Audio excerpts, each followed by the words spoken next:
بسم اللہ الرحمن الرحیم۔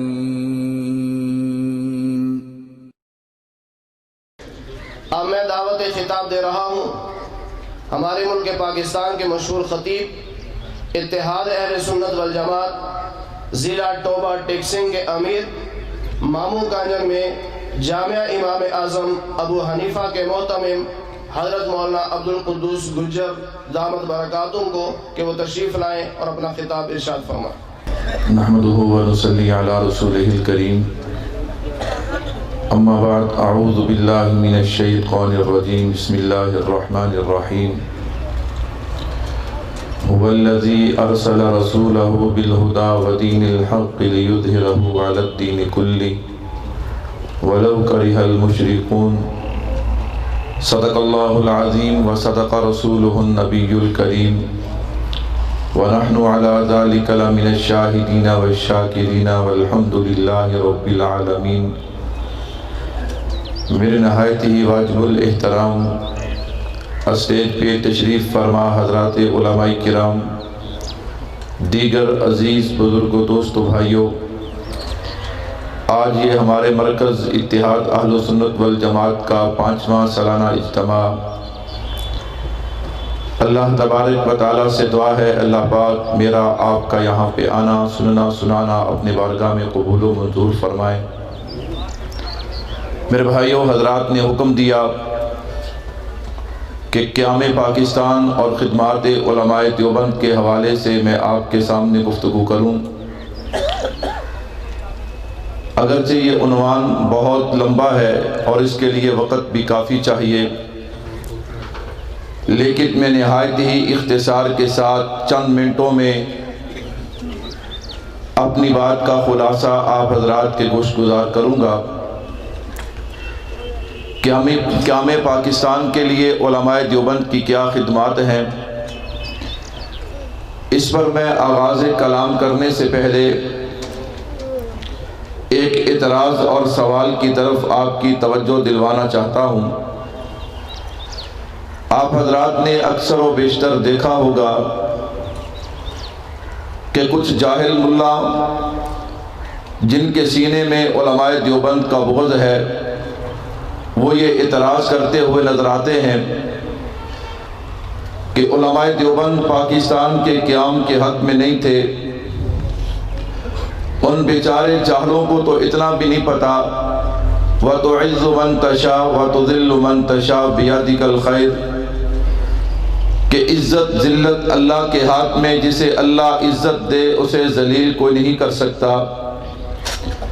لیکن چونکہ اس کا سینہ علماء دیوبند کے کینے سے بھرا ہوا ہے، اس لیے وہ بیچارہ علماء دیوبند کو بدنام کرنے کے لیے اپنی ڈیوٹی پوری کر رہا ہے اور علماء دیوبند کے خلاف زبان استعمال کرتا ہے کہ علماء دیوبند قیام پاکستان کے حق میں نہیں تھے۔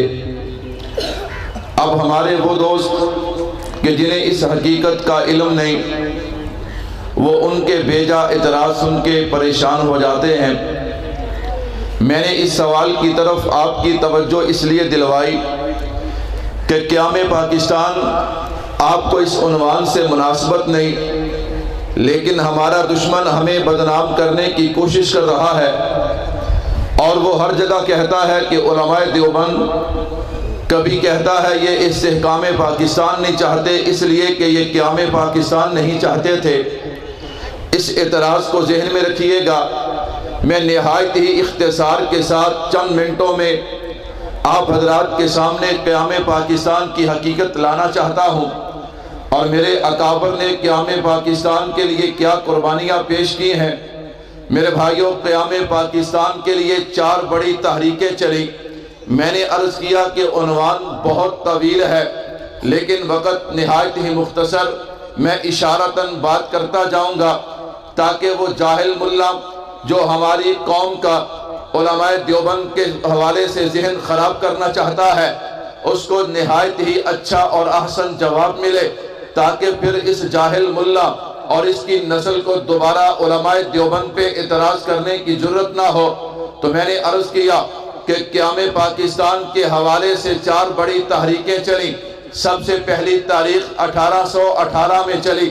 اس تحریک کو چلانے والے سید احمد شہید، شاہ اسماعیل شہید۔ میں نے کہا دیکھتے جانا، یہ جاہل ملا، اس کا کوئی بزرگ تمہیں قیام پاکستان کی کسی تحریک میں نظر نہیں آئے گا۔ میں بات کو پھر مختصر کرتے ہوئے، مجھے وقت کا احساس ہے، وگرنہ یہ ایک ایک تحریک جو قیام پاکستان کے لیے چلی ہے، یہ ایک ایک مستقل تقریر ہے۔ تو میں نے کہا قیام پاکستان کے لیے سب سے پہلی تحریک چلی ہے 1818 میں۔ یہ تحریک کیوں چلی؟ اس لیے کہ انگریز جو ایسٹ انڈیا کے ایک تجارتی کمپنی کی شکل میں اس نے ہندوستان میں قدم لگائے تھے، یہ آگے بڑھا ہے۔ ادھر مغلیہ خاندان کی سلطنت ٹوٹی ہے، اس نے آگے بڑھ کے اب علاقوں پہ قبضہ کرنا شروع کر دیا۔ اس نے پہلے بنگال پہ قبضہ کیا، پھر یہ آگے بڑھا، اس نے میسور پہ قبضہ کیا، پھر یہ آگے بڑھا، اس نے سندھ کی طرف اپنے قدم بڑھائے۔ تو اب علماء دیوبند کے ہاں جناب اکابر، اہل سنت والجماعت کے اکابر حضرت سید احمد شہید اور شاہ اسماعیل شہید رحمت اللہ علیہ، یہ دونوں بزرگ اٹھے ہیں۔ کیوں اٹھے؟ تاکہ انگریز کے بڑھتے ہوئے قدم روک دیا جائے۔ بھائی اگر وہ کھڑے نہ ہوتے، اگر وہ قوم کو یہ راستہ نہ دکھاتے کہ انگریز کے قدم روکنے چاہیے، انگریز کے ہاتھ توڑنے چاہیے، تو قوم کو کبھی بھی شعور نہ ملتا اور کبھی بھی پاکستان کا خیال نہ آتا۔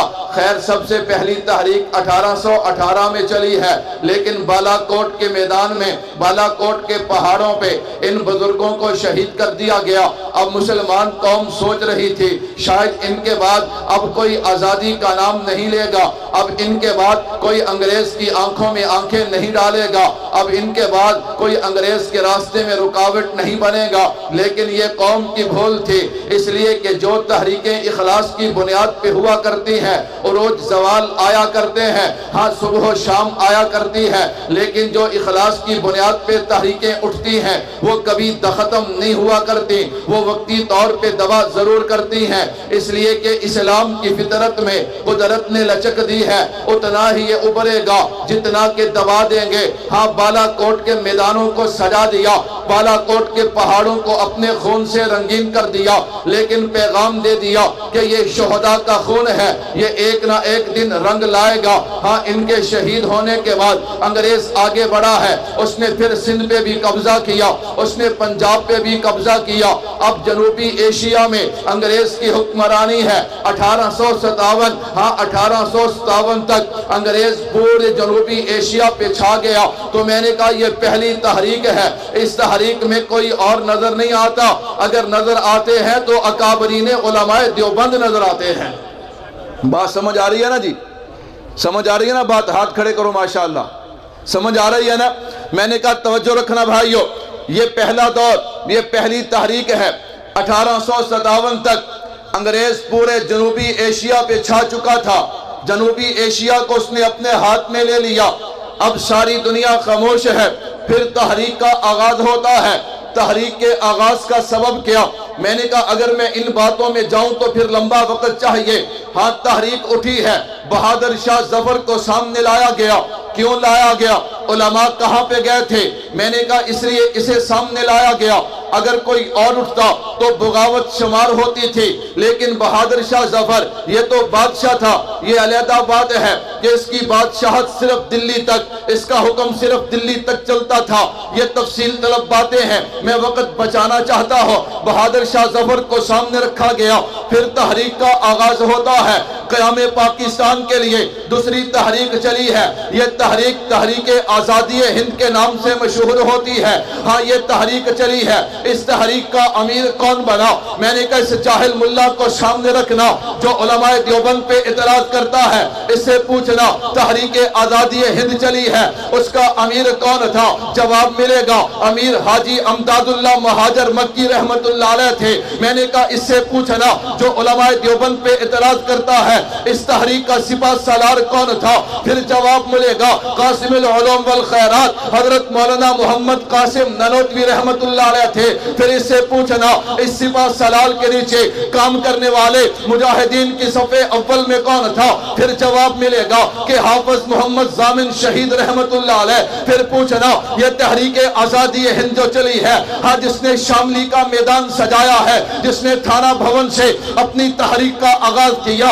لاشوں پہ لاشیں گری ہیں، گردنیں کٹی ہیں، جیلیں بھری ہیں، لیکن یہ تحریک آگے بڑھتی ہے۔ اس سے پوچھنا اس تحریک کا قاضی کون تھا؟ پھر جواب ملے گا کہ اس کا قاضی حضرت مولانا رشید احمد گنگوہی تھے۔ میں نے کہا جاہل ملا، تیرا اعتراض کہاں پہ گیا؟ یہ تحریک آگے بڑھ ہے، اتنی قربانیاں لگی کہ لوگوں کو گھروں سے نکال کے ذبح کر دیا گیا۔ انگریز چاہتا تھا کہ اس تحریک کو بھی مٹا دیا جائے، اس کا نام لینے والوں کو بھی مٹا دیا جائے، لیکن وہ جانتا نہیں تھا کہ جسے اللہ بچائے اسے مٹا کوئی نہیں سکتا۔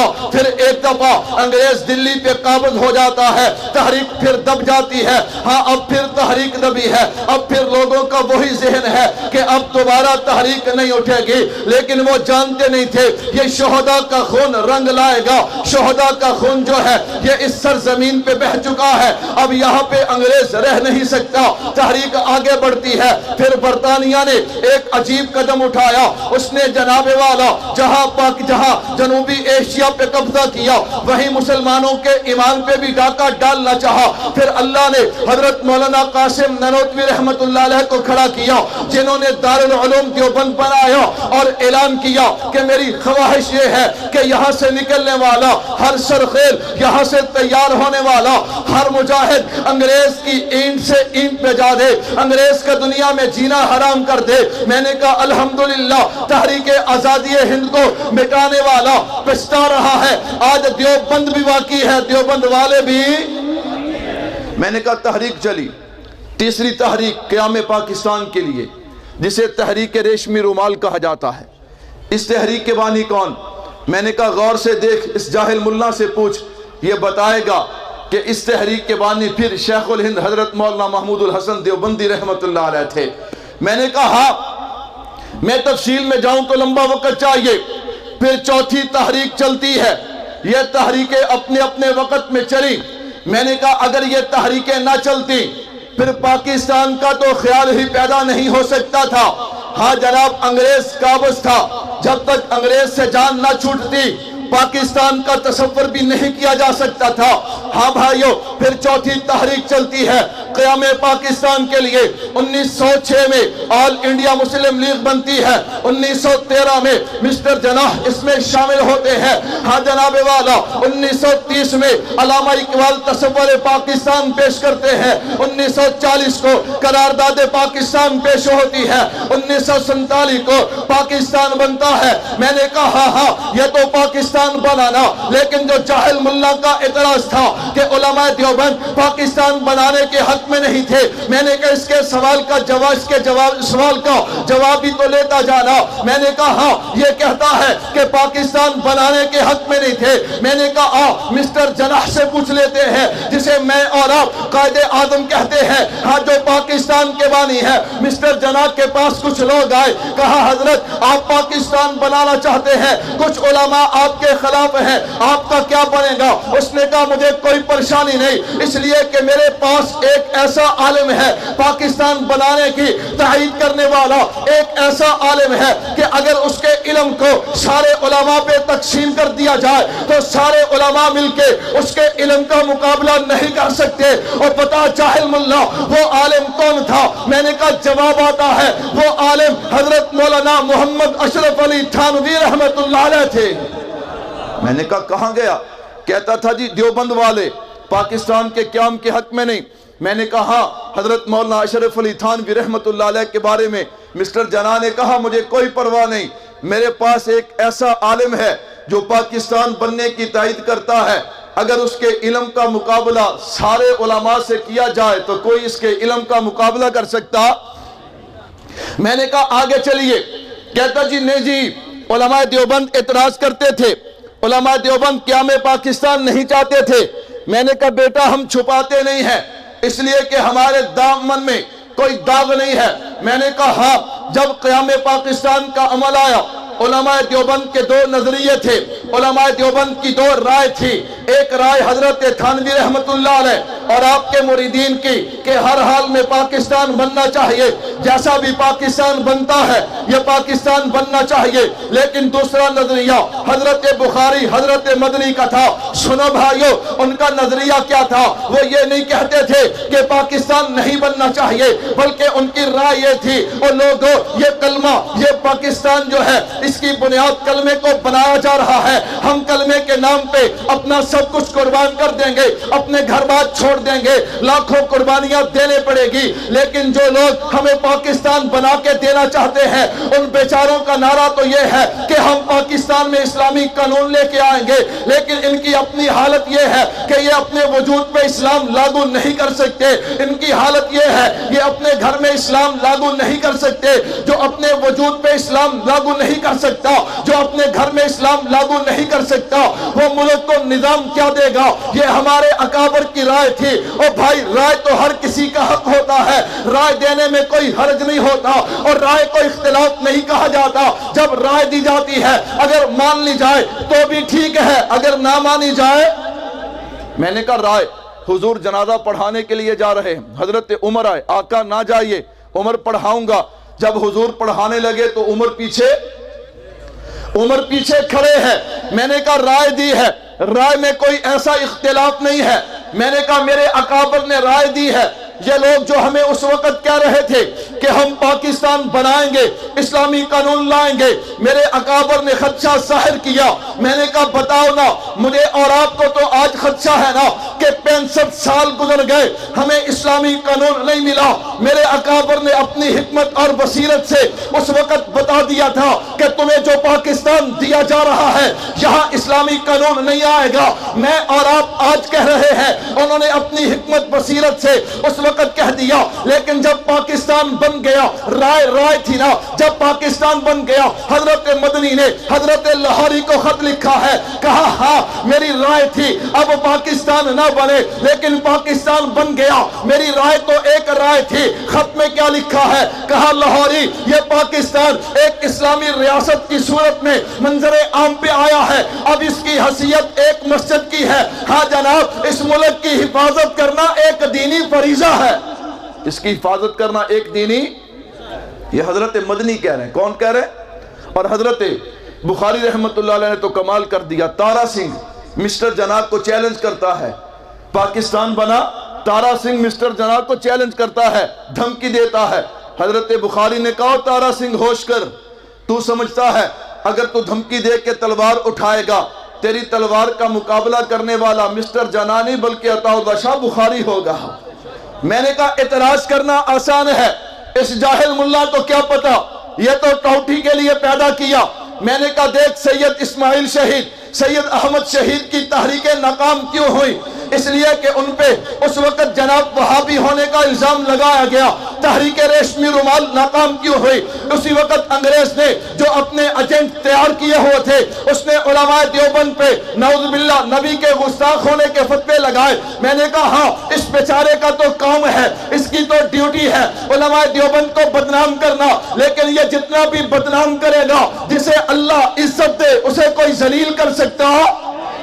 میں نے کہا کہتا جی آپ کے اکابر خلاف تھے۔ میں نے کہا سن، حضرت بخاری رحمت اللہ علیہ خطاب کرتے ہوئے فرمایا لوگو میری ایک رائے تھی کہ پاکستان ابھی قیام عمل میں نہیں آنا چاہیے، لیکن اب میری رائے ختم ہو چکی ہے، پاکستان بن گیا ہے۔ سنو عطا اللہ شاہ بخاری اعلان کرتا ہے کہ اب اگر کوئی زبان پاکستان کے خلاف نکلی وہ زبان گدی سے کھینچ دی جائے گی، اگر کسی نے میلی آنکھ سے دیکھا وہ آنکھ نکال دی جائے گی، اگر کوئی ہاتھ بڑھا وہ ہاتھ توڑ دیا جائے گا، اگر کوئی قدم بڑھے وہ قدم کاٹ دیا جائیں گے۔ میں نے کہا کون ہے یہ؟ عطا اللہ شاہ بخاری رحمت اللہ علیہ ایک رائے دی لیکن رائے ناکامیاب ہوئی، پاکستان بنا ہے۔ کہا لوگوں عطا اللہ شاہ بخاری آج بڑی دنیا کے سامنے اعلان کرتا ہے کہ میری ایک رائے تھی، وہ رائے دم توڑ چکی ہے، اب میرا اعلان ہے اگر اس عرض مقدس کو جو ایک مسجد کی مانند ہے. اگر اس ارض مقدس کو اگر میرے بچوں کی قربانی کی ضرورت پڑی، عطا اللہ شاہ بخاری بچے قربان کر دے گا.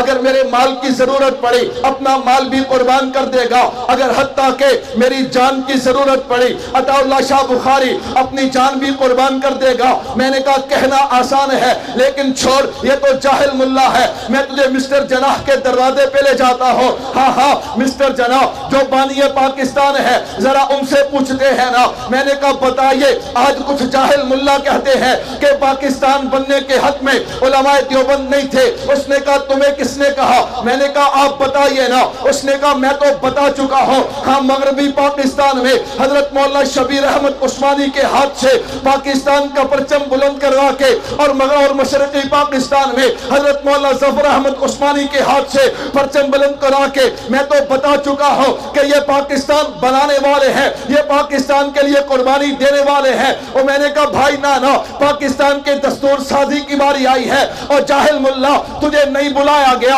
اس وقت بھی بلایا گیا. حضرت مولانا مفتی محمد شفیع رحمت اللہ علیہ کو بلایا گیا جو دیوبند کا سپوت ہے. حضرت مولانا احتشام الحق رحمت اللہ علیہ کو بلایا گیا جو دیوبند کا سپوت ہے. اور تو کہاں کہاں جائے گا؟ میں نے کہا پاکستان بنا ہے. پاکستان بننے کے بعد حضرت مولانا شبیر احمد عثمانی اپنی جماعت کو لے کے مسٹر جناح کو مبارکباد دینے کے لیے جب ان کے گھر جاتے ہیں، مسٹر جناح کھڑا ہو کے استقبال کرتا ہے. جب مولانا شبیر احمد عثمانی نے مبارکباد پیش کی ہے، کہنے لگا نا مولانا مجھے مبارک نہ دو، مبارک تمہیں ہے، اس لیے کہ پاکستان بنانے والا میں نہیں، پاکستان بنانے والے تم ہو.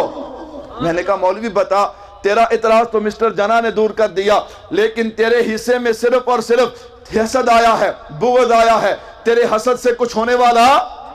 آخری بات کروں، بنانے والے بھی ہم ہیں، اور کہو الحمدللہ بچانے والے بھی. پاکستان کے استحکام کے لیے میں نے کہا ہر چیز کی ایک بنیاد ہوتی ہے، ایک ظاہر ہوتا ہے. پاکستان ظاہر ہے، اس کی بنیاد کلمہ ہے. یہ کلمے کے نام پہ لیا گیا. میں چاروں ادوار کو آپ کے سامنے اختصار کے ساتھ لایا ہوں. اگر ان چاروں دوروں کو دیکھا جائے، انگریز نے جہاں ہماری جناب زمین پہ قبضہ کیا، ہماری جناب والا پراپرٹی پہ قبضہ کیا، وہاں اس نے ہمارے ایمان پہ بھی حملہ کیا. وہ جانتا تھا یہ جو بنیاد ہے کلمہ بنیاد ہے، اگر یہ مضبوط رہا میں لاکھ ان پہ قبضہ کر لوں، ایک نہ ایک دن مجھے یہ ملک چھوڑ کے بھاگنا پڑے گا. اس لیے اس نے ہر دور میں ایمان والوں کی بنیاد یعنی کلمے پہ بھی حملہ کیا ہے. میں نے کہا پاکستان بن چکا ہے. استحکام پاکستان کے لیے جیسے ظاہری پاکستان کے استحکام کے لیے بہت ساری چیزوں کی ضرورت ہے، اسی طرح پاکستان کی جو بنیاد ہے یعنی کلمہ اور مومن کا جو ایمان ہے، اس کی حفاظت کے لیے بھی بہت ساری چیزوں کی ضرورت ہے. اور میں تادیش بن نعمت کے طور پہ کہنا چاہتا ہوں الحمدللہ علماء دیوبند نے پاکستان بنایا بھی ہے، اس کے استحکام کے لیے اب بھی کردار ادا کر رہے ہیں. میں نے کہا ایمان اور کلمے کو بچانے کے لیے میری تبلیغی جماعت گلی گلی پھر کے ایمان اور کلمے کی دعوت دے رہی ہے. میں نے کہا اس سے آگے چلیے. ہاں جناب والا، پھر انگریز نے ہمارے ایمان کو کمزور کرنے کے لیے، ہمارے کلمے پہ ڈاکہ ڈالنے کے لیے اس نے بہت سارے فتنے کھڑے کیے. الحمدللہ علماء دیوبند ان فتنوں کا مقابلہ کر رہا ہے تاکہ پاکستان کی بنیاد کمزور نہ ہو. اگر ختم نبوت کے حوالے سے ڈاکہ ڈالنے کے لیے باطل آیا ہے تو ختم نبوت کے محافظ موجود ہیں. اگر صحابہ کی ناموس کی بات آئی ہے تو ناموس صحابہ کے محافظ موجود ہیں. اگر سیاست کے اندر بات آئی ہے، ہاں جمعیت موجود ہے. میں نے کہا ہاں ہر میدان میں ہم نے بنیاد پاکستان کلمے کا دفاع کیا ہے. اور میں نے کہا اگر انگریز جو ہے وہ جناب جدید مولوی پیدا کر کے ذاکر نائک غامدی کی شکل کے اندر بھیجتا ہے تو الحمدللہ اتحاد اہل سنت والجماعت بھی موجود ہے. موجود ہے کہ نہیں موجود ہے؟